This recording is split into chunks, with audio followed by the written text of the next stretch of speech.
काय म्हटलेलं आहे मी ऐकलेलं नाही, कारण आपण बघितलं मी आता कार्यक्रमात होतो. पण जे काही कोर्टाने विचारलेलं आहे त्या संदर्भात योग्य उत्तर हे कोर्टामध्ये सबमिट केलं जाईल. कारण पहिल्या दिवशीपासून सरकारची भूमिका कोणालाही वाचवायचं नाही आहे. जो दोषी असेल त्याच्यावर कारवाई होणार आहे. त्यामुळे या संदर्भात आत्तापर्यंत केलेली कारवाई आणि पुढे काय कारवाई होणार आहे याची सगळी माहिती ही आम्ही माननीय उच्च न्यायालयाला देऊ. महानगरपालिका निवडणुकीमध्ये तिन्ही पक्ष आता एकत्र लढणार आहे. म्हणजे गेल्या आठवड्यामध्ये किंवा काही दिवसामध्ये जो राडा झाला त्यावरनं काही नवीन धडा घेतला समजायचं. काय राडा नाही काय रोडा नाही, आम्ही एकत्रित आहोत, एकत्रित राहणार आहोत आणि शक्यतोवर सगळीकडे एकत्रित लढण्याचा प्रयत्न आम्ही करतो. काल एकनाथ शिंदे यांनी काल तुमच्या ह्याच्यात शायरी म्हटली, कौतुकही केलं आणि अच्छी दोस्त आहे असं सांगितलं. ते नेहमीच माझं कौतुक करतात, मी त्यांचं कौतुक करतो. आम्ही मित्रच आहोत आणि दिलखुलास मित्र आहोत. त्याच्यामुळे मनात काही न ठेवता हे कौतुक आम्ही करतो. नाना पटोले यांनी म्हटलंय की राज्य निवडणूक आयोग पवार यांना काल खूप वेगळ्या शब्दामध्ये झापलंय. काय खरं झालं नेमकं?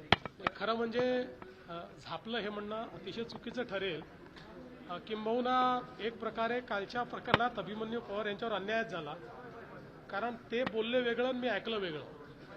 त्याच्यापूर्वी एका प्रकरणामध्ये कोणीतरी पुन्हा लाडकी बहीण योजनेवर प्रश्नचिन्ह उभं केलं होतं म्हणून मी त्याच्यावर बोललो होतो. आणि अभिमन्यू पवार असं म्हणाले की लाडक्या बहिणींची पोरं ही अवैध दारूकडे. माझ्या ऐकण्यात काही वेगळं आलं आणि म्हणून मी त्या ठिकाणी म्हटलं की लाडक्या बहिणींवर तुम्ही आक्षेप घेऊ नका. त्यांनी लाडक्या बहिणींवर आक्षेप घेतला नव्हता. पण दुर्दैवाने ते मी म्हटल्यामुळे सगळ्या चॅनलनी चालवलं, अभिमन्यू पवारला झापलं. मी त्यांना बिलकुल झापलेलं नाही. माझा गैरसमज झाला होता. त्यांनी योग्य मुद्दा मांडला होता आणि विशेषतः महिलांच्या करता अवैध दारू हा एक महत्त्वाचा मुद्दा आहे. त्यांच्याकडे त्यांनी तो प्रश्न देखील माझ्या लक्षात आणून दिला आणि अतिशय कडक कारवाई करायला मी सांगितलं. आर्वीमध्ये ड्रग्सचा साठा सापडलेला आहे, पोलिसांनी कारवाई केली. पण तिथले सुमित ठाकरे यांनी पोलिसांवर टीका केली की पोलिसांचं दुर्लक्ष राहतं त्यामुळे अशा प्रकारे प्रमाण वाढत आहे. सुमित वानखेडे मला देखील येऊन भेटले आणि निश्चितपणे याची अजून सखोल चौकशी करावी लागेल. याचं कारण इतका मोठा साठा हा जर त्या ठिकाणी सापडत असेल तर स्थानिक जे पोलीस आहेत ते नेमकं त्या ठिकाणी काय करतायत हा प्रश्न निर्माण होतो. जो सुमित वानखेडेने निर्माण केलेला आहे त्याची चौकशी केली जाईल. राहुल गांधी अभी जर्मनी की यात्रा पे जा रहे हैं, सत्र चलते हुए वो छोड़ के जा रहे हैं. देखिए, राहुल गांधी जी सत्र में रहे या न रहे उससे कोई फर्क पड़ता नहीं, क्योंकि उनका एजेंडा तय है. रोज संविधान का अपमान करना, संविधान ने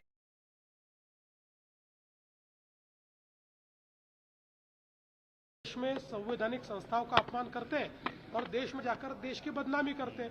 जर्मनी जाएंगे तो वापस अपने देश की बदनामी करेंगे, हमारे लोकतंत्र की बदनामी करेंगे.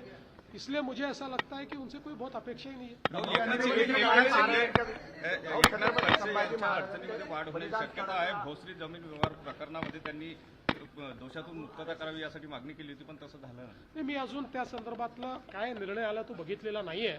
मी पण तुमच्या म्हणजे टिकरच वाचलं असं काहीतरी आहे म्हणून, त्यामुळे त्याच्यावर पूर्ण माहिती घेतल्याशिवाय बोलणं योग्य. राहुल गांधींनी वावर वाढत आहे. पुन्हा संपूर्ण राज्यात विविध ठिकाणी होत आहे. आज पारडीसारख्या भागात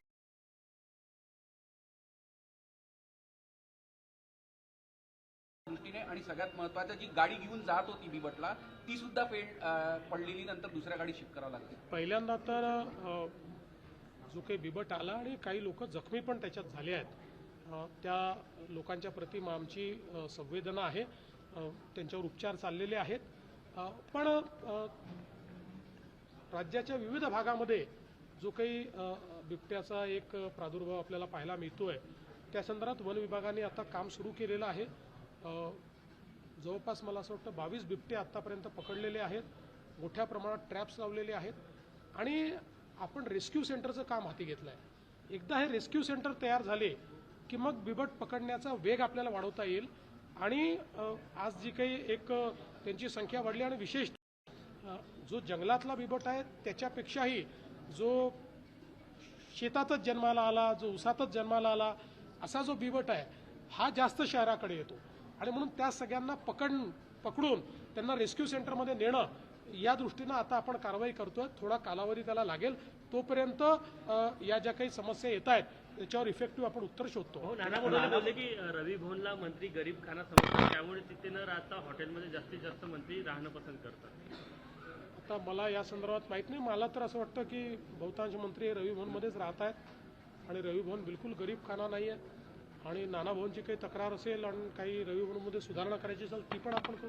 नाना यांनी म्हटलं की निवडणूक आयुक्तांना पदापासून दूर केलं पाहिजे, निवडणूक आयुक्तांना पदापासून दूर केलं पाहिजे अशी मागणी नाना पटोले यांनी केली. मला असं वाटतं की असे निवडणूक आयोगाचे काही निर्णय आम्हालाही मान्य नाहीत. मी पण त्याच्यावर टीका केलेली आहे. मलाही वाटतं की निवडणुका पुढे नेणं हे अयोग्य होतं आणि विशेषतः मुंबई हायकोर्टाच्या औरंगाबाद खंडपीठाने अतिशय स्पष्टपणे त्याच्यावर टीका केलेली आहे की निवडणुका पुढे न्यायला नको होत्या.